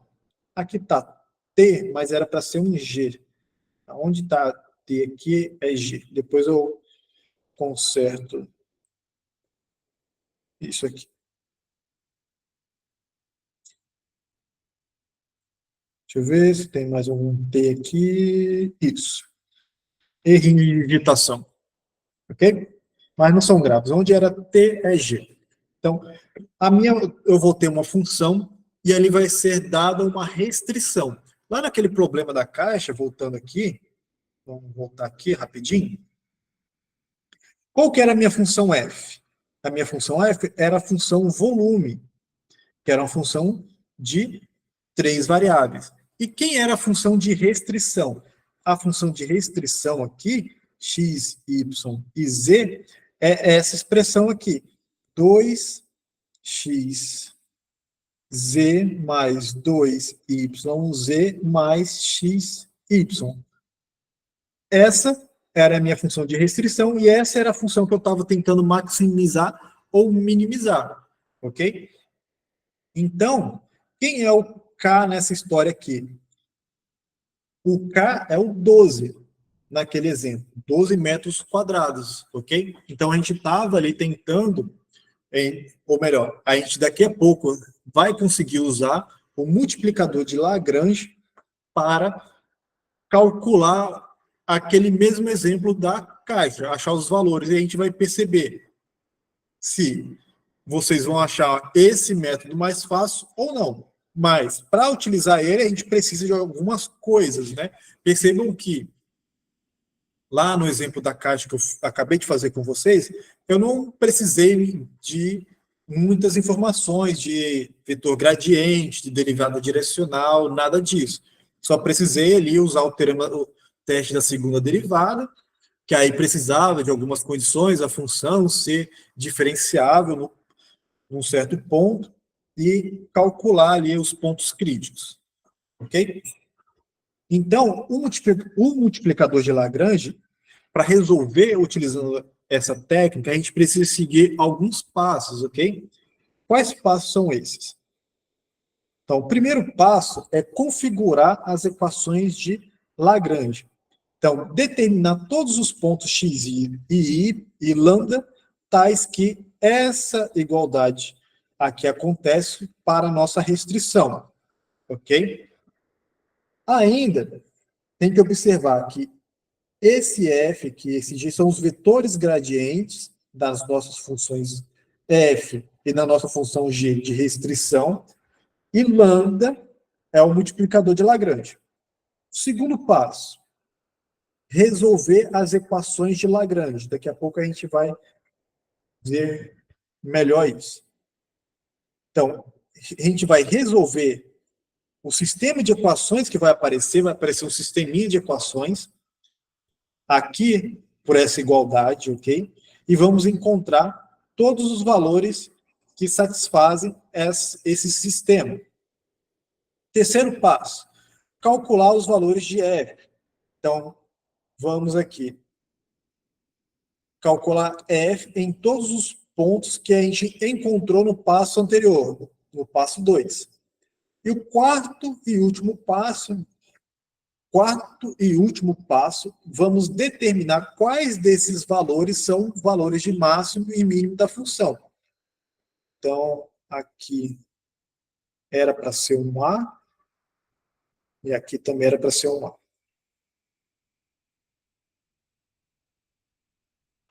Ok? Então, o maior dos valores que a gente encontrar no passo 3 vai ser o valor de máximo da minha função. E o menor dos valores que a gente encontrar no passo 3 vai ser o valor de mínimo da minha função. Ok? Aí tem a questão de duas restrições, mas eu vou ficar aqui primeiro, vou fazer o exemplo anterior com vocês, antes de falar de duas restrições. Ok? Deixa eu ir para minha folha em branco aqui.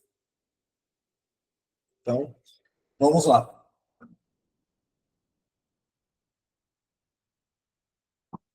Então, a minha função f é a minha função volume, certo? X, y e z, que é a multiplicação de x, y e z, calculando o volume da caixa, ok?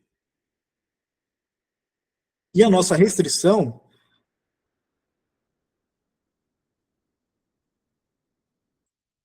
era a função lá, g, que eu já tinha falado lá atrás, que era dado por essa expressão aqui.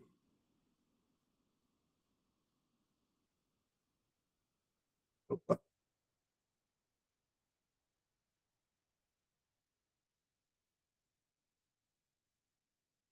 Ok? Essa era a nossa função restrição. Mas qual era o k que estava restringido? Era k igual a 12. Então, é a primeira informação. Então, para a gente utilizar o método de multiplicador de Lagrange, a gente precisa fazer a seguinte igualdade.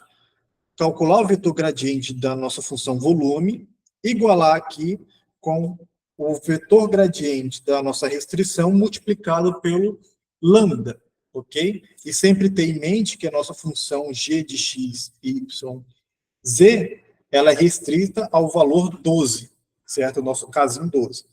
Então, vamos aqui calcular o nosso vetor gradiente, ok? Então, derivada parcial em relação a x da nossa função v é yz, v de x, v de y é xz, v de z é xy, ok? Agora, as derivadas parciais da função g vai ser g de x, vai ser derivada em relação a x, aqui vai sobrar 2z, aqui vai zerar e aqui vai sobrar y. Agora, g em relação a y. Esse zera, esse sobra 2z, e aqui sobra x. E a derivada parcial em relação a z, aqui sobra 2x, e agora aqui sobra... Opa, acho que aqui era y. Y, ó, fui apagando aí sem querer. E 2y, e aqui se anula. Então, aqui eu tenho as derivadas parciais da função v e da função g. Então, eu vou montar o sisteminha aqui da seguinte maneira. Para que isso aqui seja verdadeiro, para essa igualdade ser verdadeira, Vx tem que ser lambda Gx, Vy tem que ser lambda Gy, e Vz tem que ser lambda Gz. Ou seja, isso daqui vai dar um sisteminha para a gente. Qual sisteminha? V em relação a x é yz, tem que ser lambda, que multiplica a derivada de g em relação a x, que é 2z mais y. Agora, vy é xz,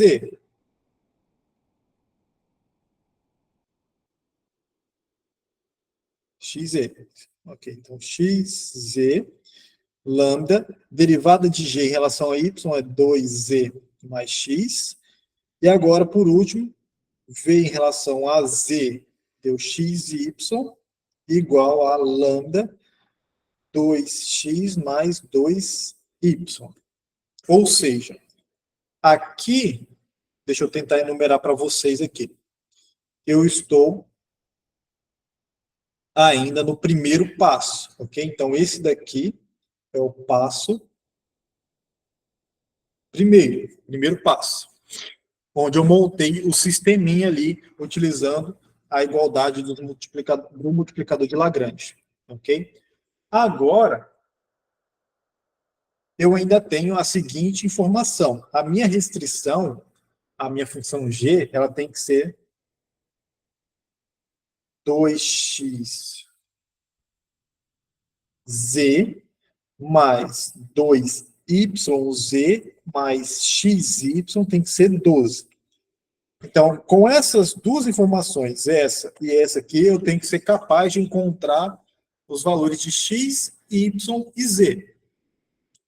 O problema do multiplicador de Lagrange é que ele não tem uma regra geral para você passar desse passo 1 para o passo 2, ok? Você tem que manipular essas equações de acordo com o que for apresentando, beleza? Então, nesse caso aqui,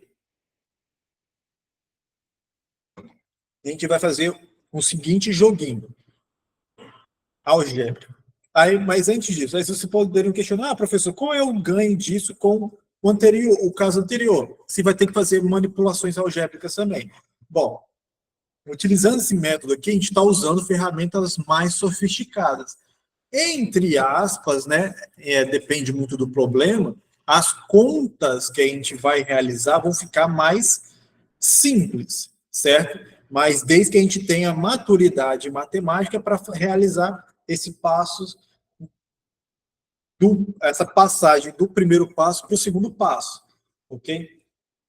Como eu tenho aqui várias multiplicações entre xz, yz, xy, nesse sistema aqui, e aqui eu também tenho essas multiplicações, eu vou fazer o seguinte, eu vou multiplicar adequadamente esse daqui, essa linha e essa linha por x, y ou z. Ok? Para quê? Para a gente poder, de alguma forma, usar essas duas informações, essa daqui e essa daqui. Beleza? Então, essa primeira linha vou multiplicar por x, essa segunda linha vou multiplicar por y e a última por z. Ok? E aí eu vou ficar com as seguintes igualdades. XYZ igual a lambda x 2z mais y. A segunda também vai ficar XYZ igual a lambda y 2z mais x. E por último, XYZ igual a lambda z 2x mais 2y. E o que ficou de interessante aqui? Agora, os três lados esquerdos das igualdades do meu sistema ficaram iguais, ok? Então, posso subtrair linhas ali e ter algumas informações adicionais.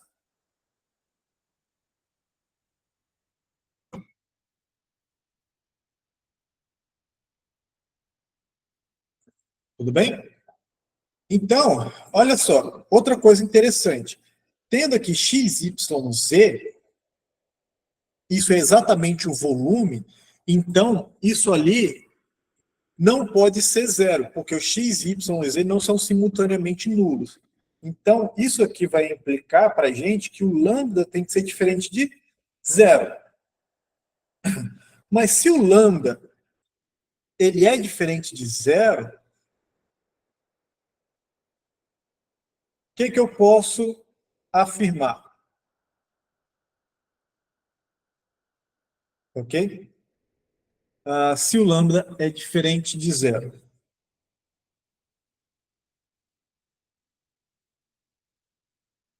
Tudo bem?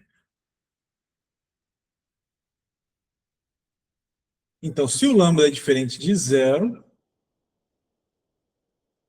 eu vou poder falar que, por exemplo, aqui, subtraindo duas linhas, por exemplo, vou subtrair essa daqui, dessa, de uma bolinha e duas bolinhas aqui. Eu vou poder falar aqui y2z mais x, ok? É igual a z2x mais 2y, ok? Então, subtraindo essas duas últimas linhas, eu vou ter essa igualdade.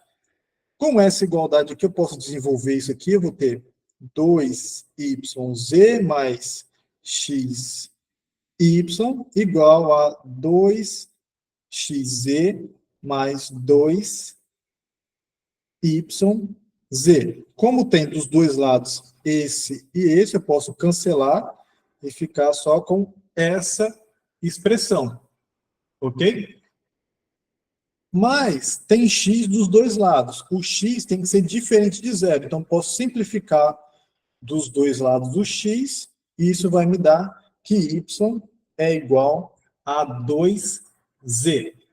Tudo bem?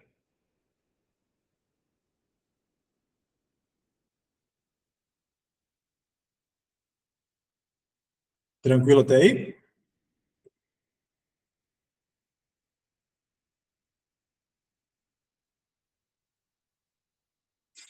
Agora, se eu subtrair essas duas linhas aqui, se eu subtrair essas duas linhas, eu vou ter que x 2z mais y é igual a, vamos ver, y2z mais x. Desenvolvendo isso aqui, eu vou ter 2zx mais xy igual a 2zy mais xy. Ajudou isso daqui? Pessoal, falem para mim aí se ajuda isso aqui, porque eu vou poder cancelar esse com esse e esse com esse. Deu alguma informação adicional?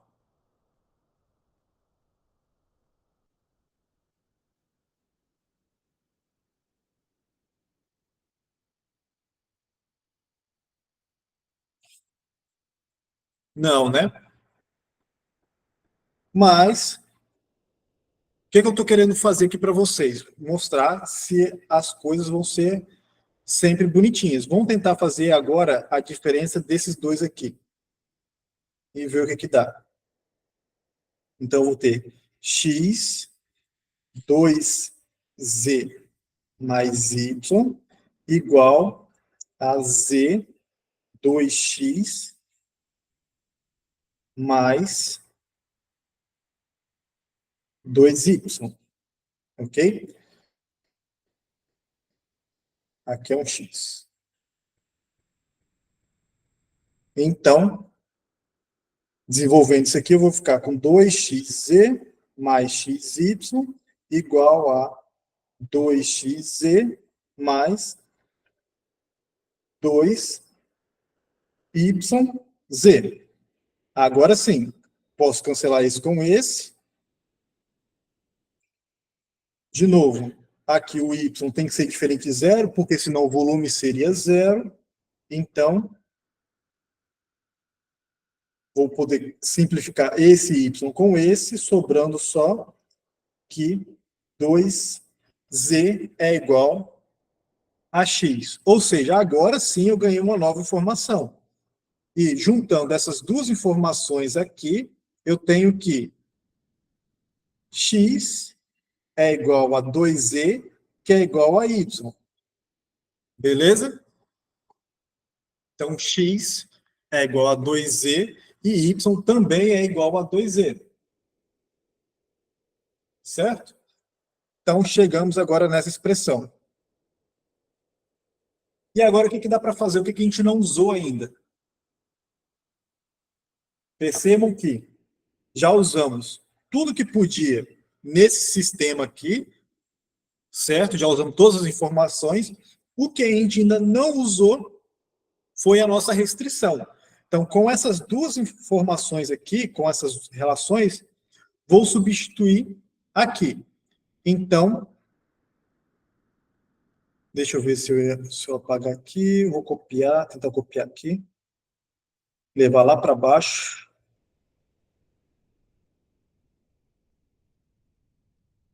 Então, agora, vou usar essa informação aqui. Então, vamos lá. Onde tem x e y, eu vou trocar por z. Então, aqui eu vou ficar com 2z vezes z, mais 2z vezes z, mais 2z vezes 2z, igual a 12. Ok? Então, desenvolvendo isso aqui, eu vou ter 4z ao quadrado, mais 4z ao quadrado, mais 4z ao quadrado, igual a 12.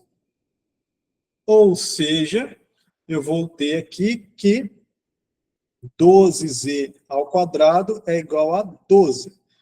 Dividindo por 12 dos dois lados, eu vou ter que z ao quadrado é igual a 1.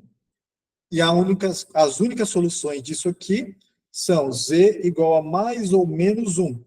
Porém, z é uma medida de um dos lados do meu caixote. Então, é uma medida positiva. Então, nesse caso, eu desconsidero o negativo.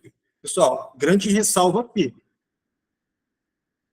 Eu estou desconsiderando o menos 1 porque o nosso problema, o nosso exemplo, se trata de medidas. O x, y, z são medidas positivas.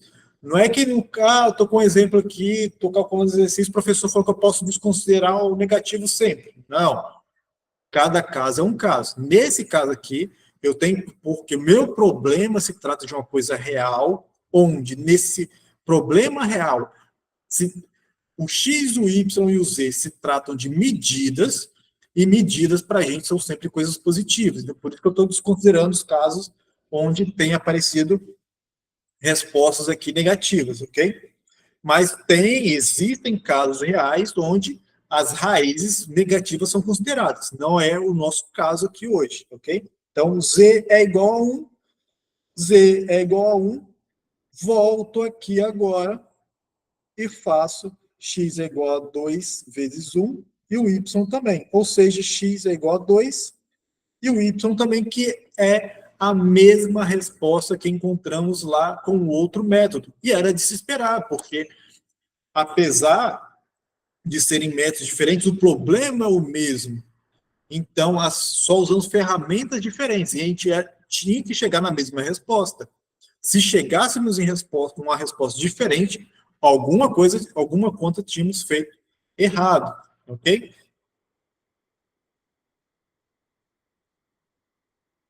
Então, essa daí é uma aplicação do método de Lagrange com apenas uma restrição.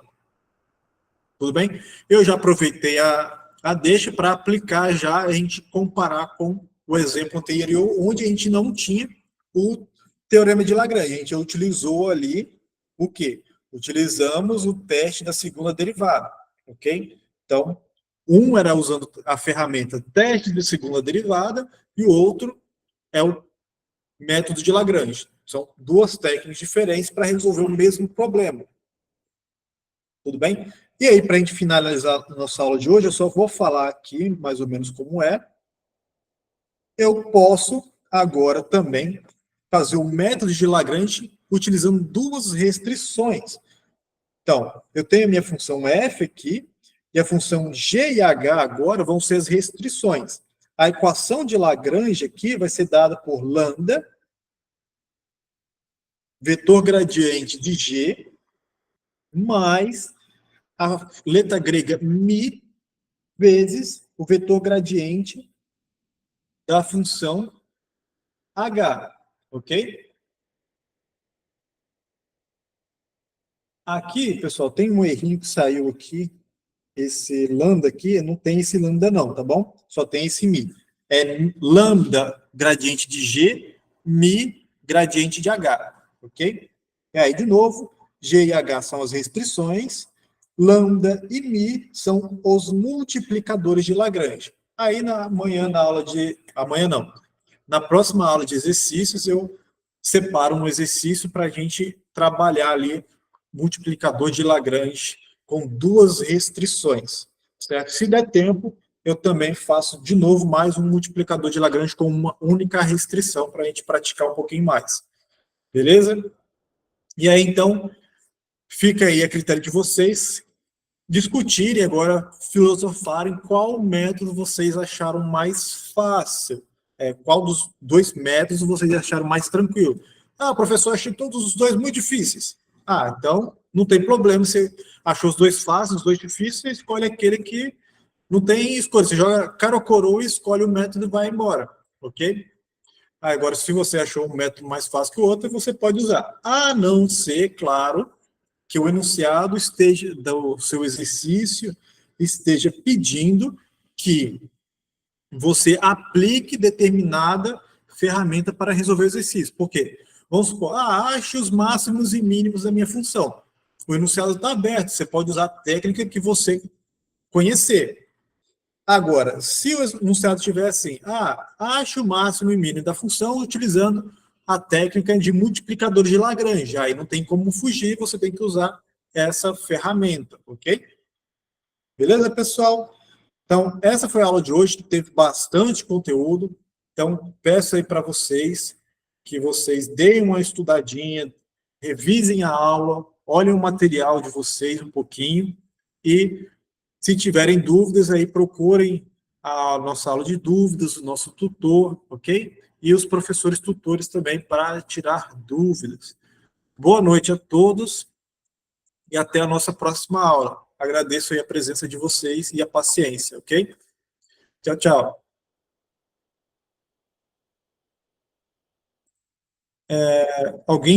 Yara, se você quiser falar, o áudio do meu computador não está funcionando, ok? Seria necessário você mandar